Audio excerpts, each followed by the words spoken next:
Return ఇస్తారా? Clarity అది ఇవి మొన్న ఇది అధికారికమైందేనండి. ఈ సభా హక్కులు కాదు, హామీల సంఘం అని ఒకటి ఉంది. దానికి రఘురామకృష్ణరాజు ఉపసభాపతి వాళ్ళు విశాఖపట్నంలో మొన్న సబ్మిట్ చేసినప్పుడు ఏపీ రిఫ్రాక్టరీస్ అనే కంపెనీకి విశాఖపట్నం అనగంపూడి దగ్గర అగనంపూడి దగ్గర దాదాపు 180 ఎకరాలు ఇచ్చారు. ఈ 180 ఎకరాల్లో వాళ్ళు 1.5 1.5 ఎకరంలో మటుకు ఏదో మొక్కుబడిగా ఏదో కట్టారు, ఇంకేం కట్టల. ఇది జరిగింది ఎప్పుడు 81లో. 1981 నుంచి ఇప్పుడు మనం ఎక్కడున్నాము, 2026లో ఉన్నాము. అప్పుడు తీసుకున్న భూమికి ఇప్పటివరకు ఏం చేయలేదు. మరి ఏం చేశారు అధికారులు? ప్రభుత్వాలు మారాయి, రాష్ట్రాలే మారాయి, ఇవన్నీ జరిగింది. సో ఈ కమిటీ వెళ్ళి సభా సంఘం వెళ్ళి పరిశీలించినప్పుడు వాళ్ళు విశాఖ చుట్టుపక్కల ఉన్నటువంటివి చాలా తేల్చారు. ఇప్పుడు ఉదాహరణకి 180 పైన ఎకరాల్లో 180 ఇంచుమించు ఆ 1.5 ఎకరం తీసుకుంటే మిగిలిన భూమి విలువ 1000 కోట్లు ఉంటుంది. ఇది మామూలు చట్ట ప్రకారం ఏంటి, ఒక కంపెనీకి భూమి ఇస్తే వాళ్ళు 5 ఏళ్ల లోపల దాన్ని యాక్టివ్ దాని మీద ఎందుకు ఇచ్చారో అది చేయనన్నా చేయాలి, లేకపోతే అది వెనక్కి ఇవ్వాలి. ఇది చట్టం.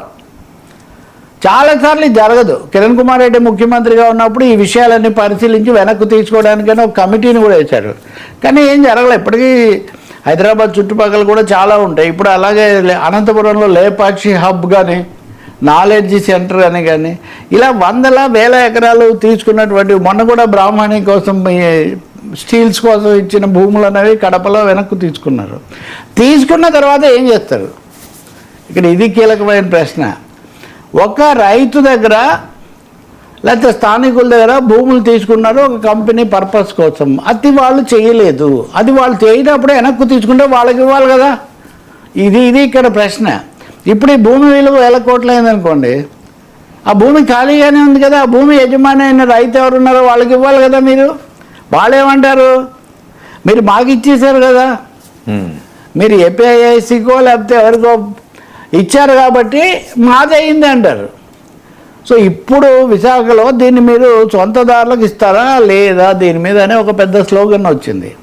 రెండవది, ఈ విధంగా భూములు తీసుకొని కంపెనీలు ఏమో ఏర్పాటు చేయకుండా, ఫ్యాక్టరీలు కట్టకుండా, రియల్ ఎస్టేట్ పర్పస్ కోసం వాళ్ళు డైవర్షన్ చేసి తద్వారా భారీగా డబ్బు సంపాదిస్తుంటే ఈ భూములు ఇచ్చిన రైతులు నష్టపోవడం అన్నది ఏమాత్రం న్యాయం అని ఇప్పుడు ఇది అధికారికంగా స్వయంగా ఉపసభాపతి ఆధ్వర్యంలోనే ఇది తేలింది. కాబట్టి దీన్ని ఇప్పటికైనా కానీ పరిశీలించి విశాఖ చుట్టుపక్కల ఉన్న ఇటువంటి దురదృష్టవశాత్తు మొన్న మోదీ గారు వచ్చి అక్కడ విశాఖ, ఉత్తరాంధ్ర అభివృద్ధి వీటన్నిటి గురించి కూడా చాలా చర్చ జరిగింది. కానీ ఇంత కీలకమైనటువంటి ఈ అంశాలు మటుకు ఇదండి.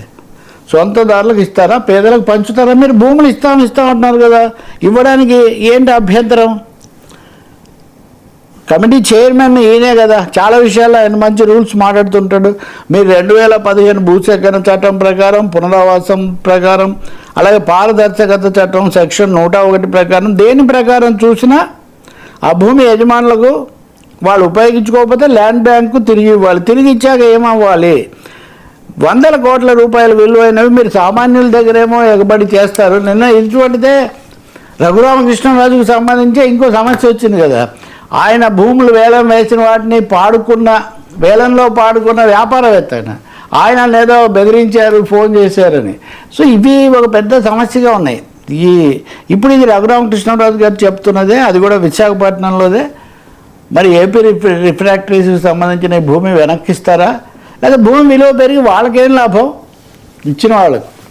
ఇప్పుడు అమరావతికి అంత భూమి ఎందుకు ఇచ్చారన్న దాని మీద కార్ల ఉపాధ్యాయుని ఆమె అధ్యయనం చేశారు.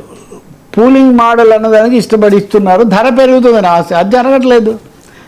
కాబట్టి ఉత్తరాంధ్ర అభివృద్ధి, విమానాశ్రయం అది ఇది అన్నారు, కానీ ఆ విశాఖ ఉక్కు గురించి పట్టించుకోవట్లేదు, ఇదిగో ఈ భూముల గురించి పట్టించుకోవట్లేదు, డేటా సెంటర్లు సరే. ఇది పెద్ద సమస్య. పేరు కూడా రాలేదండి. అంత దగ్గరలో అంత పెద్ద సభ జరుగుతుంటే ప్రతిష్టాత్మకమైన చరిత్రాత్మకమైన విశాఖ ఉక్కు ఫ్యాక్టరీ పేరు ఎవ్వరు స్మరించకపోవడం ఏంటంటే రాజకీయంగా అవాయిడ్ చేయటం కదా. వచ్చిన వాటి గురించి చెప్తున్నారు, ఇది వస్తుంది అది వస్తుందని. ఏదో మబ్బుల్లో నీరు చూసి ముంత వాళ్ళకు పోసుకోను అన్నట్టుగా అలా తయారైంది ఇక్కడ ఆ పరిస్థితి. సార్ చంద్రబాబు శ్వేతపత్రం ఎలా చూడండి? అంటే ఆయన శ్వేతపత్రం ఇస్తాను ఆర్థికంగా అన్నారు. ఈరోజు పొద్దున్నుంచి అది